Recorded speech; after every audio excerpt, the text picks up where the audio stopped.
महाराजांकु श्री जगन्नाथ स्वप्न देखा दे कहले मो रत्न थाली चोरी घटना कारागार रे जो व्यक्ति को बांधि रखिछ से निर्दोष एवं मोर परम बंधु तांकु तुरंत खलास कर खाद्य वस्त्र दे तांकर आदर सत्कार कर एपरि न कले निश्चय शास्ति भोगिब बोली सतर्क करदेले महाप्रभु। महाराजांक निद भांगी गला एवं तुरंत निजे श्रीक्षेत्र को विजय कले।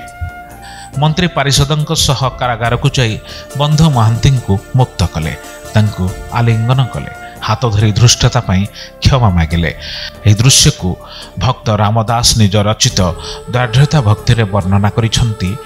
एमंते बोली भुज धरी सिरे ढालिले तीर्थबारी पिंधाई सुझिन बसन खंजिले खंजा बरतन देउळे खरशोधपणे पाट बांधिले ततक्षणे। जदि आपंक आम भिडी भल लगा तेब आम चैनल को लाइक शेयर और सब्सक्राइब करने को जमा भी भूलु नहीं।